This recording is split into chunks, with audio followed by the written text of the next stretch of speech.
દિલીપભાઈને આપણે સન્માન આપ્યું. તો હેલો યુટ્યુબ ફેમિલી, કેમ છો બધા? મજામાં? Good morning. તો મિત્રો અત્યારમાં સવારના 6:30 વાગ્યા છે અને હું મારા છત ઉપર આવી ગયો છું, તમે જુઓ. અને મિત્રો આજના બ્લોગમાં અમારે જવાનું છે ભાવનગર, કેમ કે ભાવનગરના જે યુવરાજ છે એને અમારે જવાનું છે પેઇન્ટિંગ દેવા. તો બ્લોગની લાસ્ટ સુધી જરૂર બનાવી રહેજો.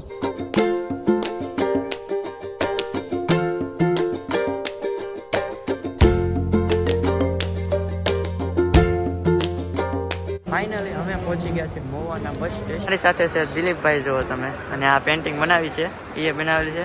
તો આ દેવા જવાનું છે મારા ભાવનગર. ફાઇનલી મિત્રો અમે બસમાં બેસી ગયા છીએ અને મૂકી છે.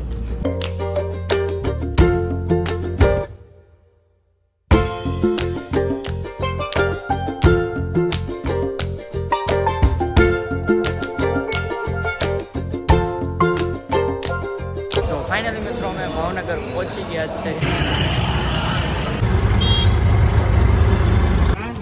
હા, ફાઇનલી મિત્રો અમે ઇવેન્ટમાં છે. જો અહીંયા નામ લખાવે છે, બધી નામ લખાવી લે પછી જવાનું છે સ્ટેજ ઉપર પેઇન્ટિંગ દેવા.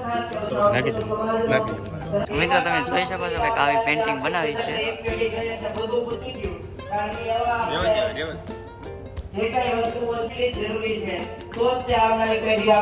મહારાજ સાહેબના કેનવાસ પેઇન્ટિંગથી સન્માનિત કરવા માંગે છે. અને આ પેઇન્ટિંગ દિલીપભાઈ મકવાણાએ યુવરાજ સાહેબની ઇન્સ્ટાગ્રામની પોસ્ટ જોઈને માત્ર 2 દિવસમાં તૈયાર કર્યું છે. ત્યારે હું યુવરાજ સાહેબને વિનંતી કરીશ કે આપ પધારો અને આ તળપદા કોળી સમાજના યુવાનો દિલીપભાઈ મકવાણા અને એમના ટીમને આ કેનવાસ પેઇન્ટિંગથી એમને મહારાજ સાહેબનું ખૂબ સરસ તૈયાર કર્યું છે પેઇન્ટિંગ. ત્યારે જોરદાર તાળીઓથી આ દિલીપભાઈને આપણે સન્માન આપ્યું. 1865 ધણી નેક નામદાર મહારાજ સાહેબ પ્રથમ દ્વિતીય અને તૃતીય આવનાર સ્વ હરિસિંહ અનુભવ ગોયલ પછેગામ પારિતોષિકમાં વધુ છે. ત્યારે હું આદરણીય નેક નામદાર યુવરાજ સાહેબની વિનંતી કરીશ. નેક નામદાર યુવરાજ સાહેબની વિનંતી કરીશ. સમાજની કોઈ પણ સંસ્થામાં એ પેઇન્ટિંગ તો બહુ સારું છે. કોઈ વાંધો નહીં, તમને આપણે યોગ્ય લાગે તમે પોસ્ટ જોઈને પછી 2 દિવસમાં થેન્ક યુ. તમારે કેટલી કેવો હવે હું વોટ્સએપ કરે આપ ફેરવી દો. આપ 98.33% લાવી પ્રથમ ક્રમે જિલ્લામાં આવ્યા છે. ત્યારે આપણે માનનીય પ્રમુખશ્રી જેનું બલિદાન એ એક જમાનો હતો. આજે ત્યાગ દેવું છે, બલિદાન દેવું હોય તો આપણે આપણા ઘમંડનું દેવું. મારા દૃષ્ટિ પ્રમાણે ઘમંડ એક એવી વસ્તુ છે જે સૌથી વધારે આપણા સમાજને નીચે લાવી છે, જો અગર લાવી હોય તો. પણ મારું એવું પણ માનવું છે કે આ દેશનો અગર ઇતિહાસ છે અને આ પાવન ભૂમિ ભારત દેશ આજે અગર જીવિત છે તો એ રાજપૂત સમાજને લઈને અને ક્ષત્રિયોનું બલિદાનને લઈને. માનનીય ભૂપેન્દ્રસિંહ સાહેબે જે ભાઈએ પણ બહુ સારી વાત કરી. શિક્ષણનું મહત્વ, સાથે સાથે એવા અન્ય ક્ષેત્રો પર ધ્યાન આપવું, ફોકસ આપવું, જેને લઈને આપણા યુવાન ભાઈઓ સફળતા પ્રાપ્ત કરી શકે.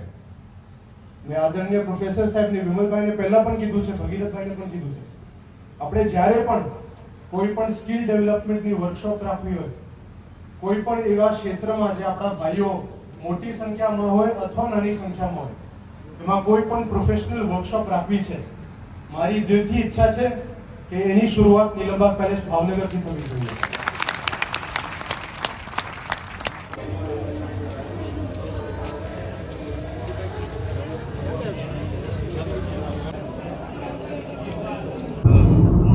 કરવું પડે.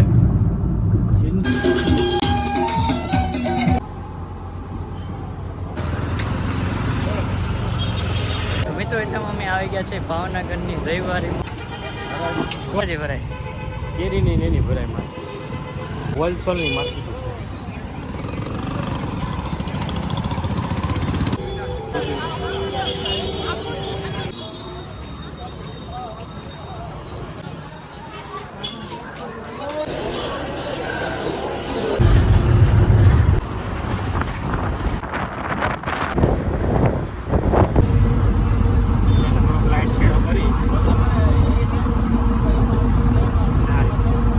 હજી આમાંથી પાછો